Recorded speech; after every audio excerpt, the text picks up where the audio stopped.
ka ba dyan, ha? Welcome home, ha? Pagpahinga ka muna dito, tapos huwag ka muna lumabas, ha? Tay, may plano po kasi sana kami ni Onze. Dadaan po kami ng City Jail mamaya para pasabihan ko po sila ni Ninong na okay na ako. Nak, sa tingin ko,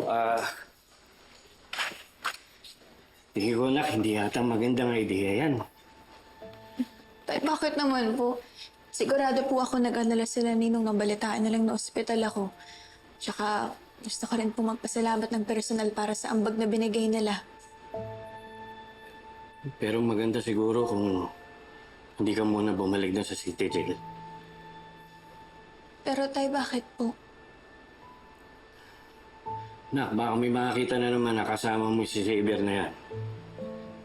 Pag-initan ka na naman ng girlfriend niya si Libby. Tay, wala naman pong kasalanan si Xavier eh. Kahit na, nak. Ikaw na mismo ang umiwas sa gulo. Huwag mo nang bigyan ng rason pa to si Libby para magalit sa'yo. Isa pa. Hindi ka na babalik doon sa shop ni Sherlyn. Pero tay, bakit? Sayang naman po yung kikitain ko doon. Pangdagdag gastos rin po natin yung dito sa bahay, tay. Nakayaan mo na akong gumawa ng paraan, ha? Kakausapin ko si Mayor, baka may opening sa munisipyo sa akin. Pero tay... Princess! Ako pa rin ang tatay mo. Bilang tatay mo, susundin mo yung iutos ko. Ngayon, kung gusto mo maghanap ng trabaho, maghanap ka ng ibang pagkakakitaan. Pero hindi ka na babalik doon sa Charlie na yan. Ito lang ang desisyon ko.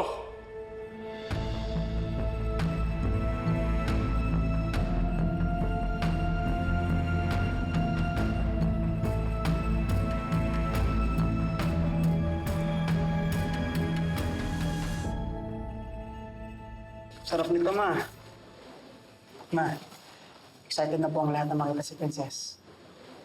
Masaya lang ang mga kasama na okay na siya. Hindi yata maganda, anak, na nakikitang lumalapit ka pa sa kanya.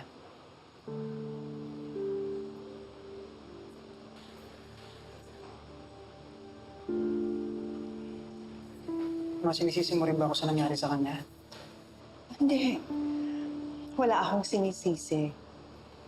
Hindi lang maganda yung lumalapit ka pa sa kanya. Siguro, putulin mo muna kung anumang relasyon na meron ka sa kanya. Alam kong lumalapit na ang loob mo kay Princess. Pero kung talagang concerned ka sa kanya, iisipin mo ang sitwasyon niya. Maswerte siya at nakaligtas siya sa gulo nila ni Libby. Pero paano kung sa susunod hindi na siya swertihin? Kakayanin ba yun ng konsensya mo?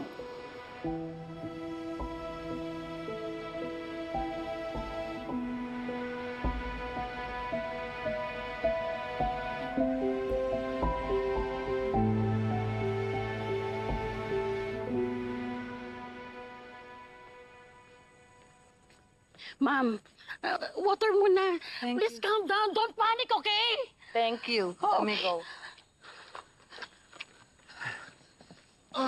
Ma, Ano? Nakita ninyo? Where is she? Where is my apo? naikot na namin lahat ng pwede punta ni Libby. Hindi namin siya mahanap. Nag-report na din kami sa polis. Kapag nakita siya sa daan, binili na namin na wag na siyang paalisin. Do you realize what you've done? Pagdamag na namin hinahanap si Libby, wala kaming oras para sumbatan mo. You better listen to me. Pag may nangyayaring masama sa apo, I will hold you accountable. At I hope to God that she's safe. Dahil kung hindi kita mapapatawad.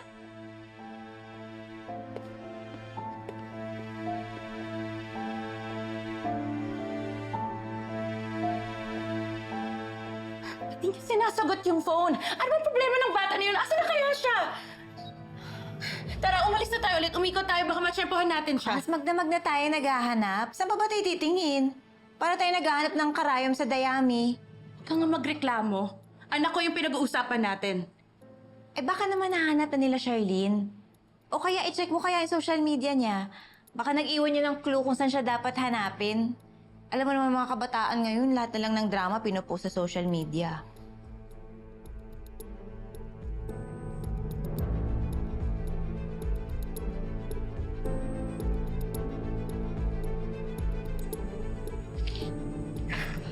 Raymond? Yeah. Tinignan ko yung IG ni Libby and I saw her posted this a few hours ago. See?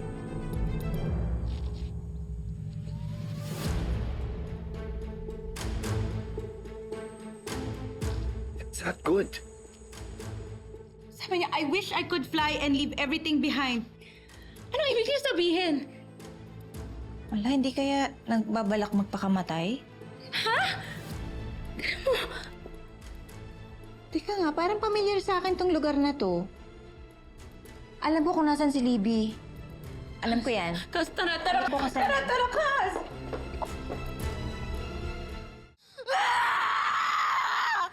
Ano ba bang gusto niyo sa akin? Am I not enough? Lahat naman ginagawa ko.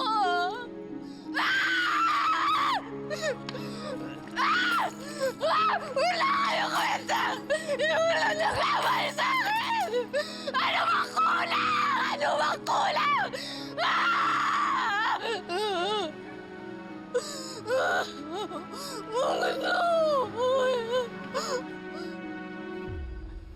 Rosa, hintay ako nang hintay sa'yo. Hindi mo naman sinabi, PDL ka pala. Bawal lumabas sa bahay. Gusto mo bang tumakas? Gusto mo bang katayin ako ni tatay? Mahigpit niyang pinagbilin na bawal akong lumabas ng bahay. Oh. Paano natin malalaman yung tungkol sa nanay mo kung nakakulong ka lang dito?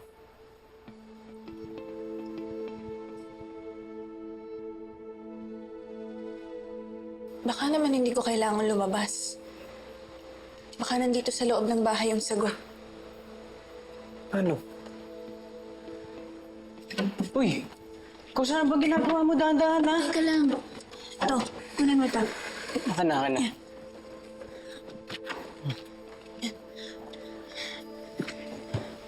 Mga lumang gamit to ni tatay. Tignan natin lahat. Baka may mahanap tayong impormasyon tungkol kay Nanay Lupe. Tama. May isang paraan lang ako naiisip para malaman natin kung nanay mo talaga si Aling Lupe. Sa dugo. Tatanda mo yung sinabi ng nurse? Ang problema lang sa blood type mo is rare siya. Bale yung nanay ko po yung ka-blood type ko. Ang imposible lang naman dito kung ang nanay at tatay mo is parehong blood type O, imposibleng maging anak ka nila. Kaya nga napakaswerte mo na kahit hindi mo ka mag-anak yung donor mo, magka-match kayo ng dugo. Dahil kung parehong blood type po si nanay at tatay, imposibleng maging magulang ko sila.